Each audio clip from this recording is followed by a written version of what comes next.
Momentos con Dios. La reflexión para el día de hoy está titulada Cordero de Dios.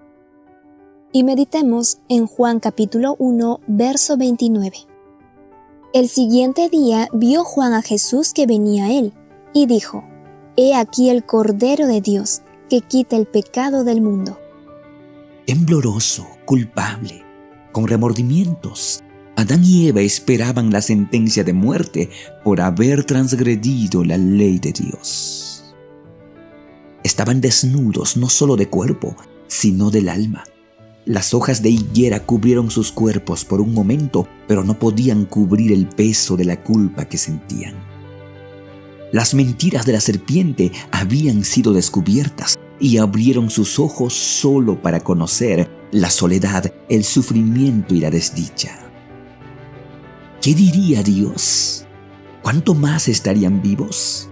¿Cómo sería la muerte? Pero antes de pronunciar la sentencia, Dios manifestó su gracia.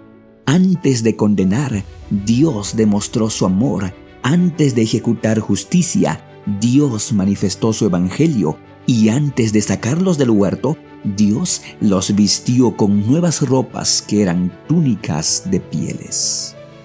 Para vestir y cubrir la vergüenza de su desnudez, murieron 2 corderos, y con ellos se hizo sus vestidos. De esta lección, Adán y Eva entenderían lo horrible del pecado, y que para cubrir sus faltas tenía que morir un ser inocente. Adán, que había sido el guardián y protector de los animales, ahora con su propia mano tenía que degollar al cordero como ofrenda por su pecado. Así pudo entender que él era el culpable para que el Hijo de Dios viniera a morir en su lugar. Al hombre caído le fue revelado el plan del infinito sacrificio por el cual se lograría la salvación. Nada sino la muerte del amado Hijo de Dios podía expiar el pecado del hombre.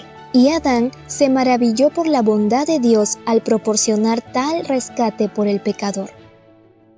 Gracias al amor de Dios, una estrella de esperanza iluminó el terrible futuro que se extendía delante del transgresor. Mediante el establecimiento de un sistema simbólico de sacrificios y ofrendas, la muerte de Cristo había de estar siempre delante del hombre culpable, para que pudiera comprender mejor la naturaleza del pecado, los resultados de la transgresión y el mérito de la ofrenda divina. Si no hubiese habido pecado, el hombre no hubiera conocido nunca la muerte. Pero en la víctima inocente contemplaba los frutos del Hijo de Dios en su lugar. Con cada sacrificio que presentaba por su pecado, miraba por fe al Cordero de Dios que un día habría de venir para salvar a la raza humana culpable. Con este fin, cada persona de fe siempre presentó un cordero sobre un altar, demostrando que esperaba la liberación de Dios del poder de la muerte y del pecado. Y unos 4000 años pasaron desde aquel trágico día, y el reloj de Dios marcó la hora, y cuando vino el cumplimiento del tiempo, Dios envió a su Hijo para que naciera de la Virgen María. 30 años después, el Hijo de Dios, hecho ya adulto, caminó hacia las aguas del Jordán, y cuando el Bautista lo vio, lo bautizó, y luego dijo ante la multitud que Jesús era el Cordero de Dios que quita el pecado del mundo. Al convertirse en sustituto del hombre, al llevar la maldición que debiera haber recaído sobre el hombre, Cristo se ha dado en prenda en favor de la raza humana, para mantener el excelso y sagrado honor de la ley de su Padre. Dios ha entregado el mundo en las manos de Cristo para que Él pueda vindicar completamente las demandas imperativas de la ley y hacer santidad de cada principio. El Cordero de Dios fue inmolado.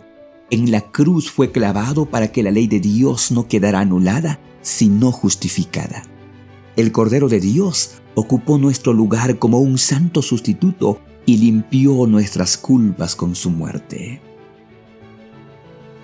¿Quieres que ese sacrificio no sea en vano? ¿Quieres beneficiarte de la muerte del Cordero de Dios?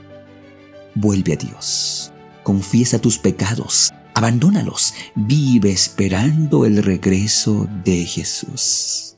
Amén.